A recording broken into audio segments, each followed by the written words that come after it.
Cedar Falls, Iowa, a quiet, picturesque town nestled in the heart of America, the kind of place where neighbors greet each other with smiles and children play freely on the streets. But on the evening of October 15th, this peaceful community became the center of a terrifying mystery. 11-year-old Emily Carter vanished without a trace. No one saw her leave. No one heard her scream. All that remained was silence. What happened to Emily Carter? This is the chilling story of a case that shook Cedar Falls to its core. Emily was the kind of girl who lit up a room. Her laughter was infectious, her creativity endless. She loved to draw, filling her notebooks with whimsical sketches of animals and nature. But more than anything, Emily was known for her signature look, her fiery red hair tied with a ribbon, a habit she'd kept since she was little. On October 15th, she attended a neighborhood block party, laughing and playing with her friends as the adults mingled. By 7:30 p.m., Emily said her goodbyes, climbed onto her pink scooter, and began the short trip home. The journey should have taken less than 5 minutes, but Emily never made it. By 8 p.m., Emily's mother, Jessica Carter, began to worry. Emily was never one to stray far without telling her parents. Jessica checked her phone, no messages. She called Emily's name through the backyard, no answer. By 8:30 p.m., Jessica's worry had turned to panic. She called Emily's friends, but none of them had seen her since the party. Jessica retraced Emily's route, flashlight in hand, her heart racing with every step. By 9 p.m., she called the police, her voice trembling as she pleaded for help. Cedar Falls' quiet night shattered as the search for Emily began. Within 30 minutes, officers were on the scene. They canvassed the neighborhood, knocking on doors and asking questions. At 9:30 p.m., they made their first discovery, Emily's pink scooter, abandoned on Sycamore Lane. It was propped neatly against a mailbox, as if someone had left it there deliberately. The scene was unsettling. The streetlight above the mailbox had been shattered, plunging the area into near-total darkness. The quiet street now felt ominous, filled with shadows that seemed to stretch endlessly. Investigators were left with a chilling question. Did Emily leave her scooter here, or had someone else put it there as a message? As news of Emily's disappearance spread, the community rallied. By dawn, dozens of volunteers joined the police, forming search teams to comb through the nearby woods, fields, and streets. Helicopters with thermal imaging swept over the area, their searchlights piercing the pre-dawn darkness. But as the hours turned into days, hope began to wane. Emily was nowhere to be found. Cedar Falls, a town once filled with laughter and light, was now consumed by whispers of fear and dread. Was Emily still alive, or had something far worse happened? Then a clue emerged, a single piece of evidence that deepened the mystery. Tucked into the basket of Emily's scooter was a small, crumpled piece of paper. On it, written in shaky handwriting, were 3 words, "Trust the shadows." The message was cryptic, haunting, and deeply unnerving.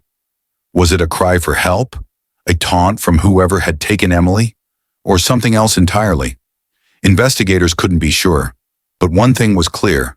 This was no ordinary disappearance. Someone had orchestrated this, and they were playing a chilling game.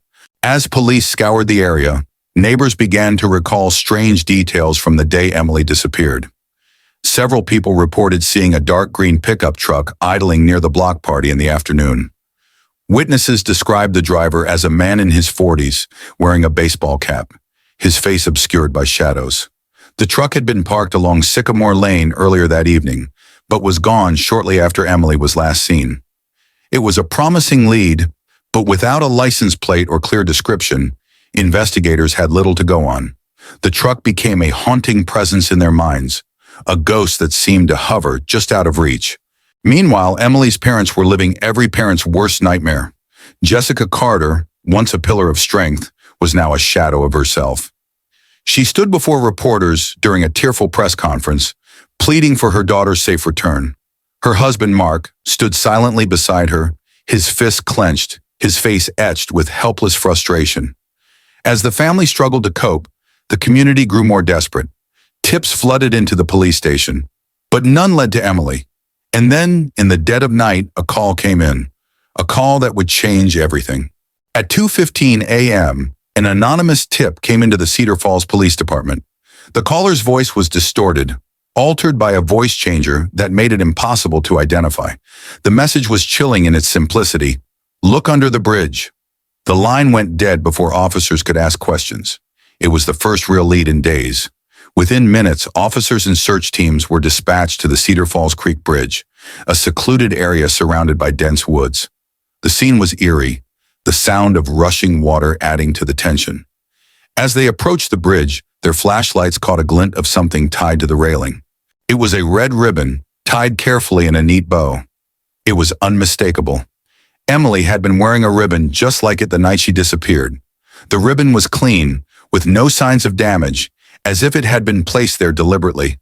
For investigators, it was a message, a breadcrumb left by someone who seemed to be orchestrating the search. But why? Was Emily still alive? Or was this a cruel game designed to torment her family? The discovery deepened the mystery, leaving more questions than answers. Detectives turned their attention to Emily's digital life, hoping to find clues that could lead them to her. Their efforts uncovered something chilling.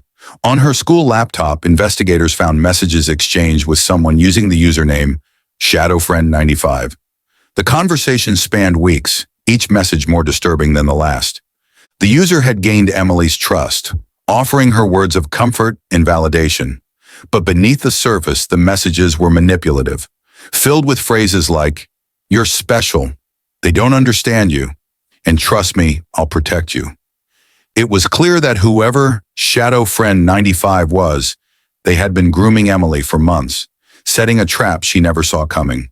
Detectives began tracing the digital footprint of ShadowFriend95, but their investigation hit a wall. The user had taken extreme measures to conceal their identity. The IP addresses were masked, rerouted through multiple servers, leaving investigators chasing shadows, literally. However, one chilling detail emerged. The last message from ShadowFriend95 was sent the very day Emily disappeared. It read, "The time has come. You'll be safe with me now." This was no coincidence. Whoever this was, they had orchestrated Emily's disappearance with meticulous precision. As police worked tirelessly to track down ShadowFriend95, a second breakthrough came from an unexpected source. Surveillance footage from a gas station just outside Cedar Falls showed a man matching the description of the green pickup truck driver. The timestamp placed him at the gas station just an hour after Emily was last seen. The footage was grainy, but it was clear enough to make out a few key details. The man wore a baseball cap, just as witnesses had described, and he appeared to be buying supplies: duct tape, bottled water, and rope. The dark green pickup truck was visible in the parking lot. This was the break investigators needed. Using the truck's license plate from the footage, police identified the driver as Daniel Blake, a 45-year-old handyman who lived on the outskirts of town. Blake had a history of petty crimes, breaking and entering, theft, but nothing that hinted at the horror investigators were about to uncover. Armed with a warrant, police raided Blake's property. The house was old and dilapidated, surrounded by overgrown weeds and rusted machinery. But what they found behind the house would haunt them forever: a storm shelter, its entrance covered by a heavy metal door. Inside, they found Emily Carter. Emily was alive but terrified. She was dehydrated, pale, and visibly shaken, but otherwise unharmed. She had been locked in the storm shelter for days, with minimal food and water. When officers opened the door, Emily's eyes filled with tears, her voice trembling as she whispered, "Please don't leave me." It was a moment of relief and heartbreak. Emily was safe, but the nightmare wasn't over. Investigators needed answers. Why had Blake taken her? And was he working alone? Blake was arrested on the spot, offering no resistance. In the days that followed, he confessed to the abduction, but claimed he had done it to protect Emily. According to Blake, he believed Emily was in danger and that he was saving her. His statements were riddled with delusions, painting a picture of a man deeply disconnected from reality. But the evidence told a darker story. Inside Blake's home, investigators found journals, photos of Emily, and detailed maps of her neighborhood. It was clear he had been watching her for weeks, stalking her every move. And then there were the computers. What investigators uncovered in Blake's digital files would deepen the mystery even further. Blake's computer revealed that he was, in fact, ShadowFriend95. He had used fake profiles and sophisticated software to hide his identity, grooming Emily online while simultaneously stalking her in real life. But there was another, even more chilling discovery. Among Blake's files were photos of other children, some taken from social media, others seemingly taken in secret, much like the photos of Emily. This raised a horrifying question. Was Emily his only victim, or was she just one in a series of targets? The possibility sent shockwaves through the community, turning the case into a nationwide investigation. Meanwhile, Emily began to open up about her ordeal. She told investigators that Blake had approached her on Sycamore Lane, claiming to be a friend of her parents. He told her they had sent him to pick her up from the party. At first, Emily believed him. He was calm, friendly, and seemed trustworthy. But once she got into his truck, everything changed. Blake's demeanor grew cold, and Emily realized too late that she had made a terrible mistake. He drove her to his property, locked her in the storm shelter, and left her there. Emily described how she had spent days in darkness, unsure if anyone would ever find her. Forensic psychologists began piecing together Blake's profile. They described him as a classic predator, calculating, manipulative, and obsessed. He had meticulously planned the abduction, from grooming Emily online to choosing the perfect moment to strike. His delusions about protecting Emily were a facade, masking the dangerous reality of his intentions. But Blake wasn't just a predator, he was a hunter, someone who had likely done this before. The question now was whether Emily's rescue was the end of his story, or just the beginning of uncovering something far more sinister. As the investigation continued, the people of Cedar Falls struggled to come to terms with what had happened. Parents grew more protective, keeping their children close and questioning their every move. The once trusting community was now a place of suspicion and fear. Meanwhile, Emily's family began the long process of healing. Jessica and Mark Carter were overjoyed to have their daughter back, but they couldn't erase the trauma of those harrowing days. Emily herself remained quiet, withdrawn, and visibly shaken. She had survived, but the scars, both physical and emotional, would take much longer to heal. For the Carter family, the nightmare was over, but for investigators, the case was far from closed. The evidence found on Blake's computer suggested that there might be more victims, children who were never found, families still waiting for answers. Blake's arrest raised more questions than it answered. How many lives had he destroyed? And were there others like him still lurking in the shadows, waiting for their next opportunity? As the nation watched, Cedar Falls became a cautionary tale, a chilling reminder that even the safest places can harbor unspeakable darkness. Emily's story captured the nation's attention, sparking conversations about online safety, predator awareness, and the need for stricter laws to protect children. Social media lit up with messages of support for the Carter family, as well as outrage at how easily predators like Blake could operate undetected. Experts warned that this was not an isolated case, that predators were becoming increasingly sophisticated, using technology to manipulate and exploit their victims. For many parents, Emily's story was a wake-up call, a stark reminder that vigilance is more important than ever. But one question still lingers. How many shadow friends are out there, preying on the vulnerable, hiding behind screens, and weaving lies to gain their victims' trust?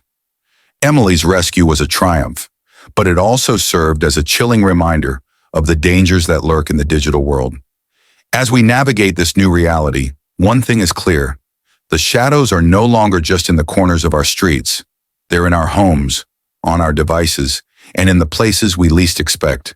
And the only way to fight them is to shine a light where darkness hides. Emily Carter's story is one of resilience, survival, and hope. But it's also a story of vigilance and the power of a community that refused to give up. Cedar Falls will never forget what happened on that October night, and neither should we.